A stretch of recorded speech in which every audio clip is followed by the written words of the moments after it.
Engage when ready. Wow! We've demonstrated a lot of very cool Russian shotgun slugs in the past, and most of them are very difficult to get in the United States. This is the game changer. This is the Zveroboy controlled fragmenting shotgun slug by Zveroboy. Now, rather than pay crazy high shipping costs to ship essentially big heavy chunks of lead to the United States from Russia, you just buy the mold one time and cast them yourself. And that's exactly what Jesse Crow did. He bought the mold on eBay and created these slugs for us to test out. The Russian seller has a 100% rating on eBay, so you can trust them. One thing I did have to do was remount the center hole just a little bit to fit the screws I had on hand, and I had to trim off the petals of the shot cup of a Federal birdshot shell wadding, and finally just attach the slug to the wadding with a screwdriver. And we end up with a slug that is, to me, reminiscent of the Italian Gualandi slugs. So let's get out there and see how these perform. Welcome back, Tauflader folks. Officer Greg and Jeff out here with you at the Tauflader site south. So these slugs are segmented. They were molded. Jesse picked up a mold off of eBay that comes out of Russia, and you can mold your own segmented slug, and it's designed to take a screw right down through the center and screw right into the wad. So it's a giant hollow point with 4 fragmenting sections on it, really. It looks like a big Phillips head screwdriver, kind of. Yeah. Okay, we got a really small target. We're about 15 yards now? Sure. About 150 millimeters. And that's a little sand medicine ball that weighs 2 pounds. It's a rubber ball with sand in it, basically. I don't know what you use it for, but medicine. It makes a good target. So we'll see if they're accurate enough to hit that small ball. Okay, I'm ready. I'd say so. Wow. And shattered the brick. Wow.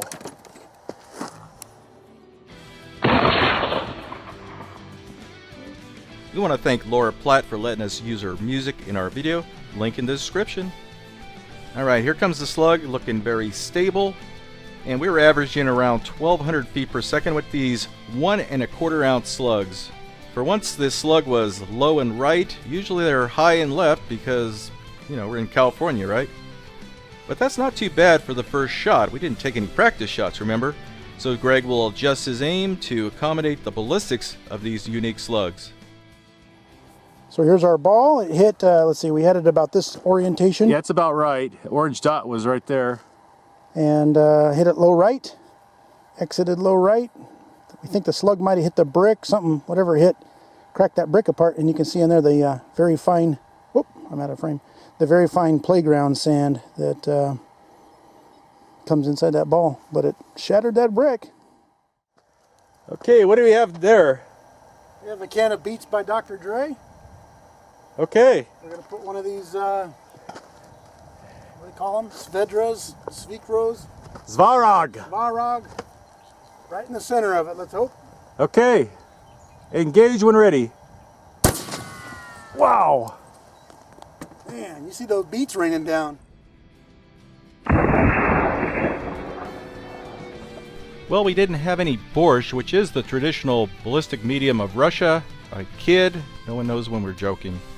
Now, since most people despise beets, that cuts down greatly on the virtue signaling comments that we get every time we shoot some kind of crappy food.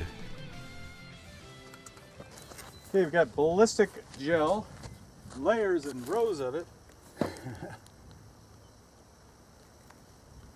And if it makes it through, Yeah, maybe the high-speed camera won't get hit. a tiny, tiny vest. Yeah. All right, when you're ready. I'm ready.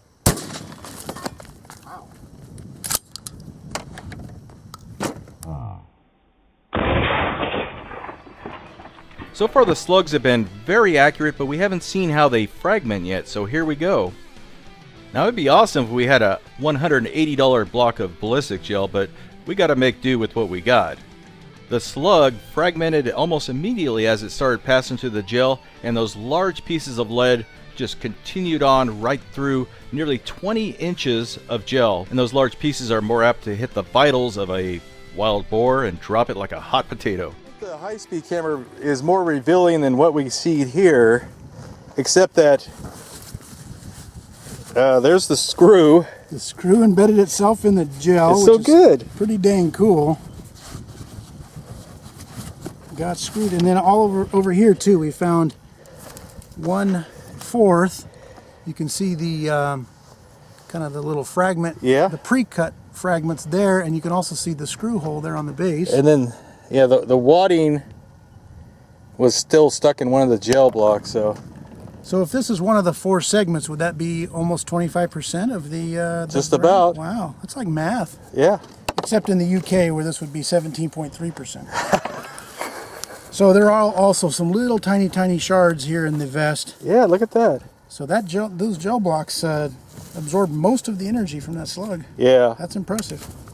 Okay. So build a vest out of at least 6 layers of this, folks. Yeah, You're going to need to strap on 6 layers. That's close to like 20 inches of gel. Sure, you'll be all right. It's a lot of gel. Plus, if you trip and fall, you won't even notice. You'll just bounce back up. You'll bounce back on your feet. Yeah.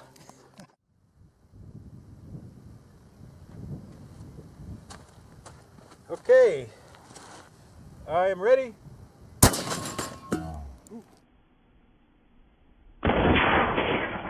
Now, in case you can't tell, this is a 5-pound real gummy bear. This is a much denser material than ballistic gel. The slug absolutely devastated this thing, creating a huge exit wound. And because people ask us questions that are already in the video, again, the velocity is around 1,200 feet per second. Got him in the neck. Okay. So a little bit low. That's kind of the thin part, as you can see. It was a gory exit. Look at that goo. Even bled. You can see. You can almost see 4 fragments. Yeah, looks like a big, what do they call like it? a 4-leaf clover. German cross. And then look at all the goo that blasted over this vest. That's cool. Yeah. Splattered everywhere. It's liquefied it. So here's your wad, and the screw still stuck to the wad with one of the 4 shards. Again, about 25% of it, or 17.3% in the UK. So somewhere in here, we're expecting probably to find those other pieces, but yeah, we might be able to see that on high speed. this has got little tiny lead fragments, like that thing just blasted into shrapnel. Oh wow! Look at that hanging in there too, like a little like a little candy cane. Woo! Yeah, that's cool. These are good rounds. Yeah. I wasn't sure what to expect. And they've been fairly accurate. Yeah. All right, folks, Kevlar pykrete. Those of you who mentioned last time that it should be all ground up into little fibers and frozen, well, that wouldn't work because it's the Kevlar, the long Kevlar strands that actually make the strength of a Kevlar vest. So we're just trying to see what Kevlar fibers frozen into a little block will do. And you can see they're pretty well compacted. They're not machine compacted, but we'll give it a try. See how it does against a Russian American-made slug, if that makes any sense. Okay, I'm ready. Here we go. Whoa! Shredded that thing.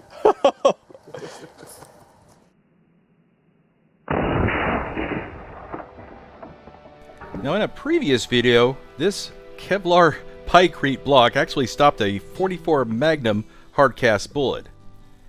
But the Russian Zveroboy slug just tore this thing to shreds.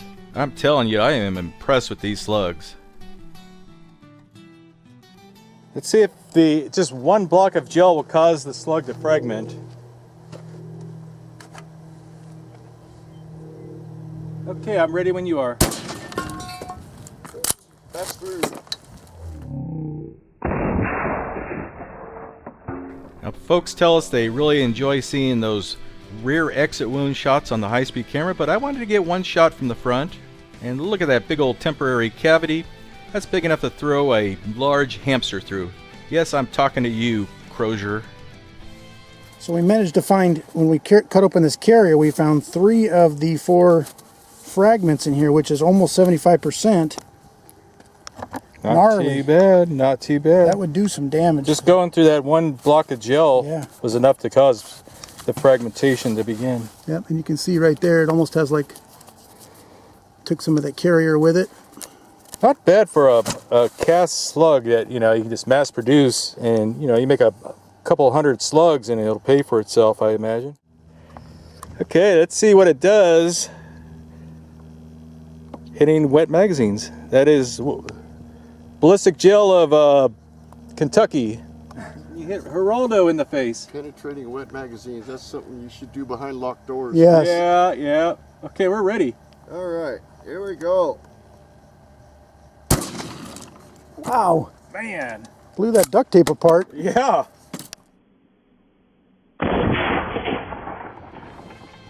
I think that's the second time Danny has ever shot Greg's gun. The shot was just a tad low, and we could blame that on the optics. When you have the optics sitting 3 inches above the barrel, they tend to shoot a little low at close ranges. So you hit Geraldo Rivera right below the nose. Look at that. Look at that perfectly round entrance hole. And I don't know if you can see this, but you can see right through it. You can see daylight right through there. Blew out the back. Went through all these layers, and there's our wad.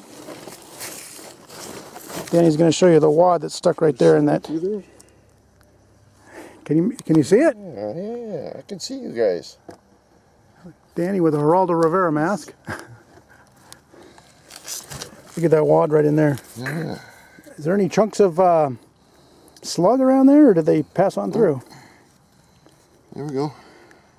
Nice. There's a piece so far. There is a piece out here on the back of the table, which I think is new, out here to the left. Little shards. Over here. Little shards. In there. Man, there's one right there. So we got 4 out of 4? 4, well, 3.5. Nice. Little short one there. It's a gnarly round, folks. There's something right there. Does that one fall out of the front? There we go. We're All up right, to 4 that's now. the majority of that slug right there in Denny's hand, including the screw and the wad. Pretty dang cool. That is a gnarly round for, oh look. 11:45. There's nothing fancy right on the cover of Soldier and Fortune. This is a rare look behind the scenes at the red tail fledermaus in his natural habitat. We won't deserve him. So we got Mud Mike, jug of mud available anywhere dirt is sold, and we've got Trumpy Bear kicking it on top with his Kevlar hair We're gonna launch him into orbit, and on a tower of mud. tower of mud. Chicks love it. I'm aiming for the nose. Okay, if you hit the nose, we know we're on target. Okay, I'm ready. Wow. Wow. Well, I saw the lid go up, but Trumpy Bear just flipped off the side. Now, since Greg's red dot on his shotgun is sight in for around 50 yards, I believe, the point of impact converges much better with the point of aim. I think most shooters understand what I'm talking about, but that's not really how it's portrayed in video games. all right, a big thanks to Sergio and Angie Hernandez for donating the Not an M&M's guy, not endorsed by Mars brand candies. He is a giant mustache. he's wearing, beard. he's wearing a Kevlar beard today, so let's see what we can do.